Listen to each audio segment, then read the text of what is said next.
Scary series کے پیارے ناظرین، السلام علیکم۔ امید ہے کہ آپ سب لوگ خیریت سے ہوں گے اور جہاں ہوں گے خوش ہوں گے۔ اللہ تعالیٰ آپ لوگوں کو ہمیشہ ایسے ہی خوش رکھے، اور جو لوگ بیمار ہیں اللہ پاک ان کو صحت کاملہ عطا فرمائے، اور جو لوگ کسی مصیبت میں مبتلا ہیں اللہ پاک ان کی مصیبت دور فرمائے۔ تو بڑھتے ہیں آج کی اپنی پہلی سٹوری کی طرف۔ تو جلدی سے اپنے ہیڈ فونز لگا لیجئے اور کمرے کی لائٹس آف کر لیجئے۔ آج کی پہلی سٹوری ہماری بہت اچھی لسنرز ہیں، ہماری بہن، یہ واقعہ کراچی سے انہوں نے ہمارے ساتھ شیئر کیا ہے۔ تو آئیے چل کر ان کی کہانی ان کی زبانی ہی سنتے ہیں۔ وہ کہتی ہیں کہ میرا تعلق کراچی سے ہے، اور یہ تب کی بات ہے جب میری عمر تقریباً 10 سال تھی۔ مجھے آج بھی اچھی طرح یاد ہے، ہمارے گھر میں ایونٹ تھا، میری خالہ اور میرے ماموں کی شادی تھی۔ ہم ایک جوائنٹ فیملی سسٹم میں رہا کرتے تھے۔ میرے نانیحال یعنی میری نانی جان بھی ہمارے ساتھ تھیں، لیکن تمام ذمہ داریاں جو تھیں وہ میری والدہ محترمہ پر تھیں۔ اس کی سب سے بڑی وجہ یہ تھی کہ امی جان بڑی تھیں۔ امی کی ذمہ داریاں تھیں کہ تمام چیزوں کو مینیج کرنا، اور بھائی بہن کی شادی تھی تو تمام کاموں کی ذمہ داری، مہمانوں کو فیس کرنا، شاپنگ وغیرہ امی ہی دیکھ رہی تھیں۔ اور انہی سب مصروفیت کے دوران امی جان کی طبیعت بھی کچھ بہتر نہیں تھی۔ شاید تھکن کی وجہ سے ان کی طبیعت تھوڑی سی خراب ہونے لگی، پر امی جان نے اتنا دھیان نہیں دیا۔ ان کے اوپر جو ذمہ داری تھی وہ اس میں مشغول ہو گئیں، اور اب وہ دن آیا جس کا کافی دنوں سے انتظار تھا، یعنی بارات کا دن۔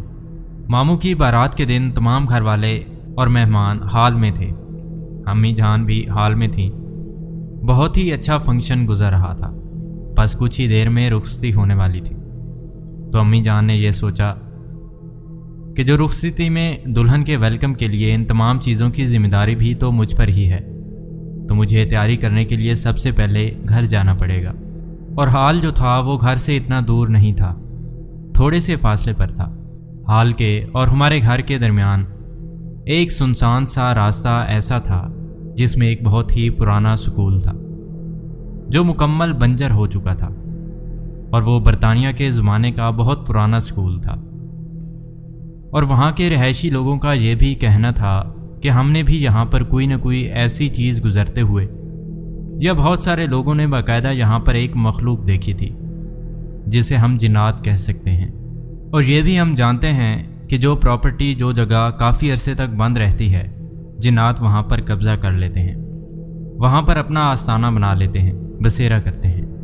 ہماری بہن کہتی ہیں کہ امی جان بالکل اس کے سامنے سے گزری۔ ظاہری سی بات ہے، ان کا راستہ بھی تو یہی تھا۔ امی جان وہاں سے گزر کے گھر آ گئیں۔ اب امی جان کی طبیعت بہت ہی عجیب ہونے لگی۔ امی جان پوری کی پوری نیلی پڑ گئیں۔ امی کی طبیعت دیکھ کے تمام گھر والے کافی پریشان ہوئے۔ جب امی یہاں اکیلی تھی تو وہ کافی گھبرا گئیں، اور جیسے رخصتی کے بعد تمام مہمان بھی گھر آ گئے، اور امی جان کو جب اس حالت میں دیکھا تو سب بہت ڈر گئے اور لے کے فوری طور پر ہاسپٹل بھاگے۔ ہسپتال پہنچتے ہی امی کا علاج تو شروع ہوا، لیکن طبیعت بہتر ہونے کی بجائے مزید خراب ہوتی جا رہی تھی۔ امی کی طبیعت میں کوئی بہتری نہیں تھی۔ کافی وقت گزرتا گیا، اور اس طرح وہ ہاسپٹل میں کوما میں رہیں کافی وقت تک۔ اور جب میری پھپھو امی کو دیکھنے کے لیے آئیں، میری پھپھو جو ہیں وہ روحانی علم رکھتی ہیں، یعنی وہ دم درود وغیرہ بھی کرتی ہیں، اور ان تمام چیزوں کے بارے میں اچھی طرح جانتی ہیں۔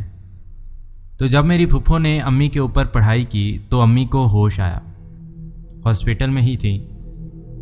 تو امی نے پھپھو جان کو یہ بتایا کہ میں نے 3 عورتوں کو دیکھا ہے، 3 پراسرار عورتیں جن کی 3 آنکھیں تھیں، اور وہ مجھے نہلا رہی تھیں، تیار کر رہی تھیں، اور کہتی جا رہی تھیں کہ ہم تمہیں اپنے ساتھ لے جائیں گے۔ امی جان کہتی ہیں کہ میں بہت ڈر گئی تھی۔ اللہ بہتر جانے کہ وہ 3 عورتیں کون تھیں۔ ان تینوں کی آنکھیں بھی 3 تھیں۔ یہ بات تو واضح تھی دوستوں کہ وہ انسانوں میں سے تو نہیں ہو سکتی، وہ شاید 3 جناتوں میں سے تھیں۔ اور پھپھو جان نے جب اپنے علم کے مطابق پڑھائی کی پتہ لگایا، انہوں نے کہا کہ وہ دراصل خبیثہ تھیں، وہ جنات میں سے تھیں، شاید 3 جناتوں میں سے ڈائن تھیں، اور اللہ کا شکر ہے کہ تم کافی حد تک محفوظ ہو۔ اور پھپھو جان خود بھی ایک روحانی عالمہ تھیں، تو ان کے بھی رابطے تھے عالموں سے۔ انہوں نے ایک بہت ماہر علم سے بات کی، اور جب تک میری والدہ محترمہ ہاسپٹل میں رہیں ان پر پڑھائی ہوتی رہی، اور گھر پر بھی پڑھائی ہوتی رہی، تاکہ یہ تمام چیزیں اگر گھر پر ہیں تو یہاں سے بھی نکل جائیں۔ خبیث جناتوں کا علاج بھی جاری رہا، اور اللہ کا شکر ہے کہ گھر تو محفوظ رہا۔ امی جان میں بھی بہتری آتی گئی، ہمیں الحمدللہ کہ بالکل صحیح عالم ملا۔ پھپھو جان نے ایک ایسے شخص کو ڈھونڈا تھا جو واقعی میں ایک عالم تھا، جس نے قرآن اور حدیث کی روشنی میں امی کا علاج کیا۔ ہماری بہن کہتی ہیں کہ آج تک میں کنفیوز ہوں کہ آخر امی کو یہ اثرات ہوئے کہاں سے، امی کے پیچھے یہ سب آیا کہاں سے۔ اگر تو اسی سکول سے آیا تو ایک اور بات واضح کرنا چاہتی ہوں، ہمارے گھر کے بیچوں بیچ ایک بہت پرانا درخت تھے ہمارے گھر کے آنگن میں، اور وہ درخت اتنا پرانا ہے کہ ہم نے جب اسے کٹوایا تو کچھ واقعات ہونا شروع ہوئے۔ ہماری بہن کہتی ہیں کہ میں نے اپنے گھر میں ایک بات چھپائی تھی۔ میں نے اسی درخت پر 3 عورتیں دیکھی تھیں جو بیٹھی ہوئی تھیں، اور میں نے یہ بات کسی کو نہیں بتائی۔ میں کافی ڈر گئی تھی، اور اگر یہ 3 عورتیں وہی ہیں جو میری والدہ کو نظر آئی تھیں، اس کا مطلب یہ کہ اسی درخت کی وجہ سے امی آسیب زدہ ہوئی تھیں، کیونکہ وہ اکیلی تھیں اور تیار ہوئی تھیں، اور اگر وہ اسکول کے پاس سے گزری تو ہو سکتا ہے کہ اسکول سے ان کے پیچھے لگ گئی ہوں اور درخت تک آ کر یہاں پر بسیرا کیا۔ لیکن اس عالم صاحب نے ایک ایسی بات کہی تھی جو تمام سننے والی خواتین کے لیے بہت نصیحت اور عبرت اثر ہے۔ انہوں نے کہا کہ دراصل میری والدہ محترمہ اس وقت جو ہیں وہ حاملہ تھی۔ عالم صاحب نے کہا کہ اس کیفیت میں، اس حالت میں خواتین کے پیچھے شیاطین جنات لگے ہوتے ہیں، اور وہ سونگھ لیتے ہیں، اور کسی طرح وہ نقصان بھی پہنچانے کی کوشش کرتے ہیں۔ تو اسی کیفیت میں ویران راستوں سے، سنسان راستوں سے کبھی بھی اکیلے مت گزریں۔ اللہ تعالی حفاظت میں رکھے، لیکن احتیاط پچھتاوے سے بہتر ہے۔ تو بہت بہت شکریہ آپ سب کا بھی اور ہماری بہن کا بھی، جنہوں نے اپنا واقعہ ہمارے ساتھ شیئر کیا۔ اب بڑھتے ہیں ایک اور اگلی کہانی کی طرف، اور اب جو واقعہ آپ تمام سننے والوں سے شیئر کرنے جا رہا ہوں، یہ واقعہ ہمیں خیبر پختونخوا سے ہمارے بھائی عتیق نے ہم سے شیئر کیا ہے۔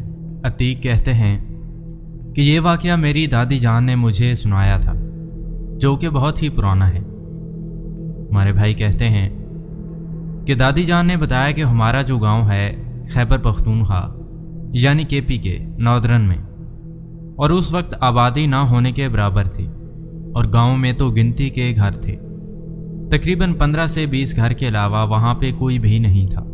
بہت ویران اور پر اسرار سا گاؤں تھا۔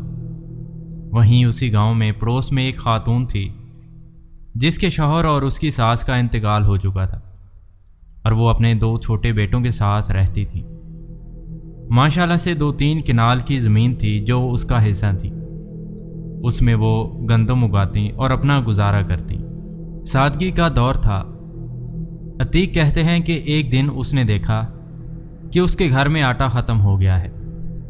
اب اس خاتون کو مزید آٹے کے لیے چکی پر جانا پڑتا، اور شام ہونے کو تھی۔ اس خاتون نے اپنے دونوں چھوٹے بچے میری دادی کے ہاں لے آئی اور انہیں سنبھالنے کے لیے کہا، اور دادی کو پوری بات پتہ تھی کہ وہ اکیلی خاتون ہے، تو وہ مدد کے لیے تیار ہو گئی، اور اس طرح وہ خاتون وہاں سے نکل گئی۔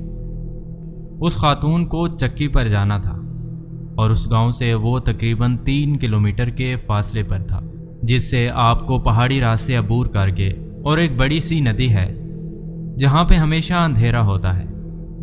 وہ بہت ویران اور سنسان سی جگہ ہے، اور پہلے زمانے میں تو مشینیں تو تھی ہی نہیں، لوگ چکی کے ذریعے یہ کام کرتے تھے۔ میری دادی جان نے بتایا کہ میں نے اس خاتون کو بہت روکا کہ مغرب ہونے والی ہے، اس وقت مت جاؤ، اور واپسی میں تمہیں کافی اندھیرا ہو جائے گا۔ اگر تم روشنی میں پہنچ بھی گئی تو واپسی میں کافی اندھیرا ہوگا۔ اور ابھی بھی تم جاؤ گی تو اندھیرا ہی ہو جائے گا۔ گاؤں دیہات میں ایسی جگہوں پہ تو اندھیرا جلدی ہو جاتا ہے۔ اور وہ خاتون کافی بہت قوت کی مالک تھیں۔ اس نے دادی کی ایک بھی نہ سنی اور وہاں سے نکل گئی۔ وہ پورا راستہ اس نے عبور بھی کر لیا، اور جب وہ چکی دکان تک پہنچی تو چکی والے جو بابا تھے اس نے بھی کہا کہ بیٹی، آپ کو اس وقت اکیلے نہیں آنا چاہیے تھا۔ آپ جانتے ہیں کہ یہ کوئی شہر نہیں ہے، یہ گاؤں ہے، اور ہو سکتا ہے کوئی جنگلی جانور یا کوئی خدا نخواستہ کوئی معاملہ ہو جائے۔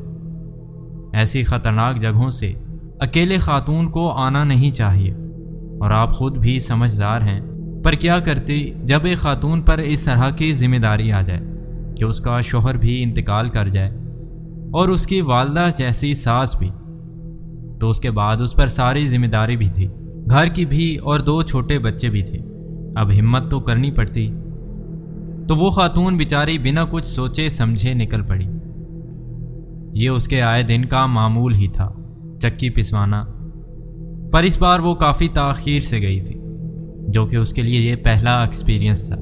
اتنی تاخیر سے دادی جان نے بتایا کہ جب وہ واپس آ رہی تھی تو اندھیرا ہو چکا تھا، اوپر سے چاند بالکل مکمل تھا، اور چاند کی روشنی زمین پر پھیلی ہوئی تھی، اور ایسے میں ایسی جگہیں تھوڑی سی بھیانک بھی لگتی ہیں۔ بہرحال وہاں پر پہاڑی راستے میں اوپر کی جگہ پر ایک مزار بھی ہے، ایک مقام ہے، ایک بزرگ کی زیارت ہے۔ ہمارے بھائی کہتے ہیں کہ وہ آج بھی وہیں پر ہے۔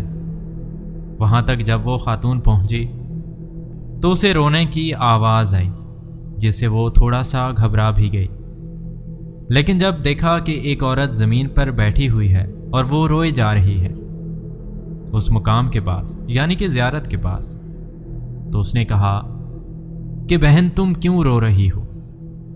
اس خاتون نے پلٹ کے دیکھا اور بڑے بھیانک انداز میں کہنے لگی، وہ بھی نام لے کے، اور چاند کی روشنی بھی تھی، اور پھر یہ پہاڑی اونچائی حصے میں تھی، تو اس نے اس کے پیر دیکھ لیے تھے۔ کہتی ہیں کہ اس کے پیر بہت عجیب تھے، پورے کالے اور الٹے بھی تھے، اور ایک خاتون پہاڑ کی اونچائی والے حصے پر ایک مزار کے باہر بیٹھ کر روتی جا رہی تھی، اور وہ بھی اکیلے، اور اس کے پیر اگر الٹے تو وہ کون ہو سکتی ہے؟ یہ بات وہ خاتون بھی سمجھ گئی۔ یہ نظارہ دیکھنے کے بعد وہ برداشت نہ کر سکی۔ وہ آٹے کی بوری جو اس کے ہاتھ میں تھی وہیں پر پھینکتی اور وہاں سے اپنے گھر کی طرف بھاگی، اور وہ جو چڑیل اور ڈائن تھی وہ اس کے پیچھے بھاگنے لگی اور اس کا نام لے لے کر پکارنے لگی اور کہنے لگی کہ رک جا، ورنہ میں تجھے نہیں چھوڑوں گی اور تیرے بچوں کو بھی مار دوں گی۔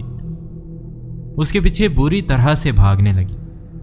اس خاتون نے اتنی سپیڈ پکڑی کہ اس کے چپل بھی وہیں پر اتر گئے۔ اتنی تیزی سے وہ بھاگنے لگی، اسے پتا تھا کہ اگر میں یہاں رکی تو یقیناً یہ جان لے لے گی، غیر مری مخلوق ہے، اور اوپر سے میں اکیلی ہوں۔ اتنی رفتار سے وہ خاتون بھاگی کہ زخمی پیر لے کے اس پہاڑی راستے سے جب وہ عبور کر کے گھر پہنچی، دادی کے گھر، تو وہ تیزی سے گھر کے اندر داخل ہوئی اور دروازہ بند کر کے کنڈی لگا دی، اور بہت کانپنے لگی، اور بری طرح سے وہ سہمی ہوئی بھی تھی۔ اس خاتون کے بچوں نے بھی اپنی ماں کو دیکھا تو وہ بھی گھبرا گئے، سہم گئے۔ اپنی ماں کو دیکھ کر اتفاق کی بات یہ تھی کہ دادا جی بھی اس وقت اپنی ڈیوٹی سے گھر آ چکے تھے۔ جب اس نے اس خاتون کو دیکھا تو کہنے لگے، بیٹی کیا ہوا تمہیں؟ میرے والد صاحب بھی آ گئے۔ اس خاتون سے کچھ بھی بولا نہیں جا رہا تھا، بس وہ دروازہ بند کر کے کہنے لگی کہ دروازہ مت کھولنا، وہ میرے بچوں کو بھی مار دے گی اور مجھے بھی۔ دادا جان نے جب اس خاتون سے یہ سنا تو اپنی بندوق اٹھائی، اور میرے چاچا اور میرے والد محترم نے بھی کلہاڑیاں لے کے باہر کی طرف چل گئے، اور میرے دادا جان، میرے والد محترم، چچا تمام جگہوں کا جائزہ لینے لگے، دیکھنے لگے کہ آخر کیا ماجرا ہے۔ اور جب انہیں کوئی بھی چیز نہ ملی اور کوئی انسان نہ ملا تو واپس گھر آئے اور اس کے بعد اس خاتون نے ڈرتے ہوئے یہ تمام اس کے اوپر بیتا ہوا واقعہ سنا دیا۔ دادی جان نے اس کا بہت خیال کیا۔ اس خاتون کو کافی تیز بخار ہو چکا تھا۔ دادی جان نے اسے اس کے گھر جانے نہیں دیا، اپنے پاس ہی رکھا، اور کچھ ہی دن وہ وہیں پر رہی جب تک اسے بخار تھا، اور اس کے بعد وہ بہتر ہوئی، پھر وہ اپنے گھر چلی گئی۔ ہمیں آج بھی اچھی طرح یہ واقعہ یاد ہے، اور آج بھی اس خاتون کے بچے ماشاءاللہ کافی بڑے ہو چکے ہیں، ان کے بھی بچے ہو چکے ہیں، اور وہ خاتون اب حیات میں نہیں ہے۔ اللہ تعالیٰ ان کی مغفرت فرمائے۔ تمام لوگ ایک ساتھ بھی جب بھی ان کی والدہ محترمہ کا یہ واقعہ یاد کرتے ہیں تو رونگٹے کھڑے ہو جاتے ہیں کہ اللہ کی پناہ، جب اس نے اس اونچائی والے حصے میں، اس مزار کے احاطے میں اس چڑیل کو انسانی روپ میں، ایک عورت کے روپ میں زمین پر بیٹھ کر رو رہی تھی، اور اس کے بعد جب اس کے پیر دیکھے اور جب وہ اس کے پیچھے بھاگی، یہ تمام مناظر کتنے بھیانک ہوں گے۔ کمزور دل والا انسان تو اسی وقت مر جاتا۔ انسانوں کے اندھیرے سے ڈرنے کی ایک ہی تو وجہ جنات۔ اللہ تعالی ہم سب کو اپنی حفظ و امان اور پناہ میں رکھے۔ امید ہے کہ یہ واقعہ پسند آئیں گے۔ تو بہت بہت شکریہ عتیق بھائی، آپ نے یہ واقعہ ہمارے ساتھ شیئر کیا۔ اب بڑھتے ہیں ایک اور واقعے کی طرف، اور یہ واقعہ جو آپ تمام سننے والوں سے بیان کرنے جا رہا ہوں، ہماری بہن مریم ساجد نے گوادر بلوچستان سے شیئر کیا ہے۔ ہماری بہن کہتی ہیں کہ یہ میری کزن کے ساتھ پیش آیا تھا۔ میری پھپھو کی 3 بیٹیاں ہیں، اور یہ واقعہ سب سے چھوٹی بیٹی کے ساتھ پیش آیا۔ ان کا گھر قبرستان سے بہت قریب ہے۔ ایک رات کی بات ہے کہ میری سب سے بڑی کزن بیت الخلاء جانے کے لیے نیند سے بیدار ہوئی، اور وہ اپنے والدین کو بالکل بھی تنگ نہیں کیا، بلکہ اپنی چھوٹی بہن کو اٹھایا اور کہا کہ بہن ذرا میرے ساتھ چلنا۔ آپ بھی یقیناً جانتے ہیں کہ سندھ میں بھی ایسا ہے، یہ اٹیچ باتھ روم نہیں بناتے، گھر سے ذرا فاصلے پر ہوتے ہیں، تو بعض اوقات آدھی رات کو انسان جاننے سے ڈرتا ہے۔ اور وہ تو پھر ایک لڑکی تھی۔ انہوں نے اپنی بہن کو اٹھایا اور کہا کہ میرے ساتھ چلنا۔ رات کا وقت تھا اور بارش کا موسم بھی تھا۔ سب سے چھوٹی بہن کا نام فرا ہے۔ فرا اپنی آپی کے ساتھ چلی گئی، اور اچانک سے بارش ہو گئی تو فرا نہانے لگ گئی۔ جب فرا کی بہن واپس آئی اور کہا کہ چلو، تو فرا نے کہا کہ آپی آپ جائیں، بارش ہو رہی ہے، میں تو انجوائے کروں گی۔ آپی نے کہا کہ کوئی ضرورت نہیں ہے، بارش بہت تیز ہو رہی ہے، اندر چلو۔ لیکن فرا نے اپنی بہن کی ایک بات نہ مانی اور کہا کہ آپ جائیں، مجھے ڈر نہیں لگتا، میں تو اس بارش کو بہت انجوائے کروں گی۔ وہ طوفانی بارش تھی اور فرا انجوائے کرتی رہی، اور آپی چلی گئی۔ آپی جا کے سو گئی، اور 1 گھنٹہ مسلسل بارش میں نہانے کے بعد فرا بھی تھک گئی اور آ کر سو گئی۔ جب صبح ہوئی تو اس کی کیفیت بدل گئی۔ گھر والے بھی واضح طور پر سمجھ گئے، کیونکہ اس کی آواز ہی نہیں تھی۔ وہ جس آواز میں وہ چلاتی جا رہی تھی، وہ آواز فرا کی نہیں تھی۔ وہ ایک دم سے جنونی ہو گئی۔ گھر والوں نے اسے پکڑ لیا، گھر کی تمام چیزیں توڑنے لگی، پھینکنے لگی۔ گھر والوں نے بڑی مشکل سے سنبھالا۔ اس کے بعد کسی صاحب علم شخص کو بلایا، ایک عامل تھا غالباً۔ عامل نے جب دیکھا تو وہ سمجھ گیا۔ اس نے بات کرنے کی کوشش کی، اور اس کے بعد اس نے کہا کہ کون ہو تم؟ بہرحال اس عامل سے بھی نہیں سنبھلی۔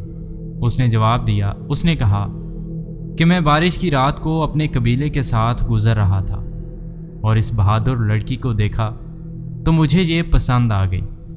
یہ اندھیرے میں وہ بھی ایک لڑکی ہے، بارش میں نہا رہی تھی، تو مجھے اچھی لگی، اور میں اب اس کے ساتھ ہوں، میں نہیں جاؤں گا، اور تم میں اتنی طاقت بھی نہیں کہ مجھے بھیج سکو۔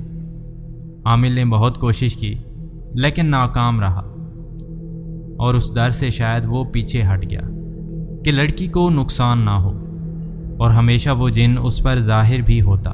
اس نے کہا کہ میں ایک جن ہوں اور میں اسی کے ساتھ رہوں گا۔ ہماری بہن مریم کہتی ہیں کہ کافی وقت گزر گیا، فرا کو آرام نہیں آیا اور پھر بالآخر میری پھپھو نے ایک صاحب علم شخص کو ڈھونڈا جو کافی علم والے تھے، عالم بھی تھے، اور اس نے فرا کا علاج کیا اور آہستہ آہستہ فرا میں بہتری آنے لگی۔ اور اللہ کا شکر ہے کہ وہ جو مخلوق اس کے اوپر تھی جس نے اسے جکڑ لیا تھا وہ دور ہو گیا۔ اب میری کزن بالکل ٹھیک ہے ماشاءاللہ۔ آپ تمام سننے والوں سے بھی یہ دلی التماس کروں گا کہ دیکھیں ایسے ویرانی راتوں میں بارش میں سر پہ بنا دوپٹہ لیے اگر آپ کو اندیشہ ہو کہ یہ جگہ مناسب نہیں تو کم از کم اجتناب کریں، اپنا خیال رکھیں، اپنے آپ کو بچائیں برائیوں سے اور مصیبتوں سے۔ ہماری چھوٹی سی غلطی ہمیں بہت بڑی مصیبت میں پھنسا سکتی ہے، جس کے بعد ہم کافی پھنس جاتے ہیں، لیکن اس وقت کافی دیر ہو چکی ہوتی ہے۔ اس لیے بہت خیال رکھیں، مغرب کے وقت بال کھول کے چھتوں پہ مت جائیں۔ اور یہ جو زمانہ چل رہا ہے، جب بھی آپ گھر سے آئیں جائیں کہیں بھی تو کم از کم دیکھ کے چلا کریں۔ نیچے بہت سارے لوگ کیا کرتے ہیں، وہ تعویذات نکال کے زمین پر ہی پھینک دیتے ہیں، اور جو بھی اس کے اوپر سے پھلانگتا ہے اس کے اوپر معمولی اثرات بھی منتقل ہو جاتے ہیں، اور اس طرح وہ یا تو چڑچڑا ہو جاتا ہے یا لڑائی جھگڑے کرتا ہے، انسان یا اس کی طبیعت خراب ہو جاتی ہے۔ تو لوگ کیا کرتے ہیں، ایک اور جہالت کا مظاہرہ صدقہ خیرات کر کے سروں پر گھما کر تو گوشت یا دالیں اس طرح زمین پر پھینک دیتے ہیں، اور اس کے اوپر سے کوئی پھلانگتا ہے تو اس کے اوپر اثرات آ جاتے ہیں۔ تو یہ تمام چیزوں کی ذمہ داری آپ کی اپنی ہے، بہت احتیاط کریں، احتیاط پچھتاوے سے بہتر ہے۔ امید ہے کہ آج کی سٹوریز بھی آپ کو اچھی لگی ہوں گی۔